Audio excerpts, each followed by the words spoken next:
ভারতীয় গরু ব্যবসায়ীদের সহায়তায় ভারতীয় গরু পাচার করে কিছু চোরা কারবারি। অন্যদের সাথে সে গরু আনতে ভারতে যায় বাংলাদেশি রাখাল সবুজ মিয়া। তাকে ধরে ফেলে প্রথমে নির্যাতন করে, পরে মাথায় অস্ত্র ঠেকিয়ে গুলি করে হত্যা করে ভারতীয় সীমান্তরক্ষী বাহিনী, এমনটা দাবি করে নিহত সবুজের বড় ভাই আরিফ।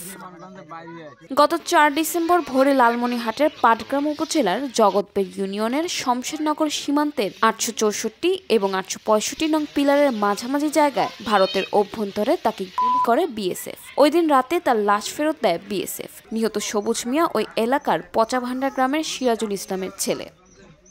আমার ছেলে দুনিয়ায় থেকে উঠে গেছে, আর কি করবেন বাবা, আমার কানি ফিরে দিছেন, আমি দেয়াতে আমার জান্নাতবাসী করে দিছি বাবা। আমার ছেলে মানুষের নিয়ে এইরকম করছে বাবা, আমার ছেলে নিজে যায় নাই, আমার ছেলে মানুষ নিয়ে গিয়ে হত্যা করছে বাবা। আমার ছেলে জীবনে এই কাজত যায় নাই, আমি গ্রামবাসী সবাই জানে আমার ছেলে এই কাজত যায় নাই। কি কারণে আমার ছেলেকে এই কাজত নিয়ে গিয়া আমার ছেলে অন্যায় করে তুল, আমি জীবনে মানি নিতে রাজি নাই। সীমান্তবাসী ও বিজেপি জানায়, শমশেরনগর সীমান্তের পেন পিলার ৮৬৪ এবং ৫ নং সাব পিলারের এলাকা দিয়ে ভারতীয় গরু ব্যবসায়ীদের সহায়তায় কয়েকজন রাখাল সহ ভারতে গরু আনতে যায় রাখাল সবুজ মিয়া। এ সময় ভারতের ১৬৯ বিএসএফ ব্যাটালিয়নের চেনাকাটা ক্যাম্পের সদস্যরা ভারতের অভ্যন্তরে তাদের ধাওয়া করে সবুজ মিয়াকে আটক করে নির্যাতন করে। পরে তাকে গুলি করলে এক গুলি মাথায় লেগে বের হয়ে যায়। এতে ঘটনাস্থলে তার মৃত্যু হলে তার লাশ নিয়ে যায় বিএসএফ। পরে বিজেপির আহ্বানে পতাকা বৈঠকে সাড়া দিয়ে আলোচনা শেষে তার লাশ বিজেপির হাতে ফেরত দেয় বিএসএফ। সবুজের লাশ তার বড় ভাই আরিফ মিয়া লাশটি বিজেপির কাছ থেকে গ্রহণ করে নেন। এ সময় ভারতীয় বিএসএফ ও ভারতীয় পুলিশ এবং বিজেপি ও পাটগ্রাম থানা পুলিশ উপস্থিত ছিলেন। মানে ও যখন থেকে মানে স্কুল পড়ে ক্লাস 1 থেকে কম বেশি ওই দোকান আমার ছিল, আমার বাবার, ওই তখন থেকেই দোকান করেই চলে। এখন ওকে যে নিয়ে গেছে, নিয়ে যাওয়ার পর যেটা শুনতে পারলাম আমরা, ওরা কয়েকজনে মিলে একখানে জড়ো হয়ে বসা ছিল। ওইখানে ওই ভারতের বিজেপি টহল আসি, ওই ওদেরকে হামলা দেওয়ার পর সবাই উড়ি পালাইছে। আমার ভাই একটু মানে হাতে পায়ে একটু সমস্যা থাকার কারণে ও দৌড়াইতে পারে নাই।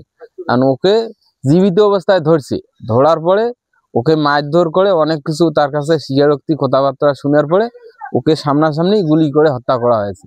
আর আমরা বর্ডারে যেহেতু আছি, এইরকম অনেক কয়েকটা ঘটনা দেখছি, সেগুলোর মধ্যে প্রকৃত একটু না হলে একটু ছিল, কিন্তু আমার ভাই এগুলোর মধ্যে কোনোটাতে জড়িত ছিল না।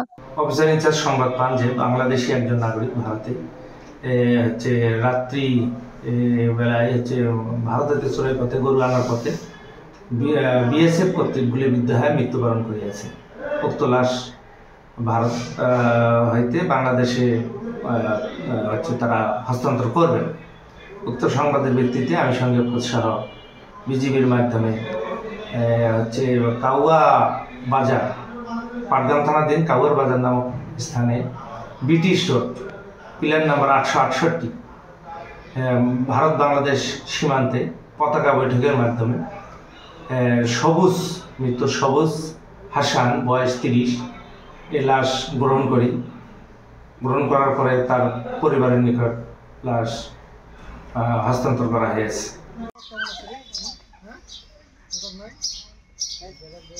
কোনো আঘাত নাই, আর একটা মানুষ যদি আমি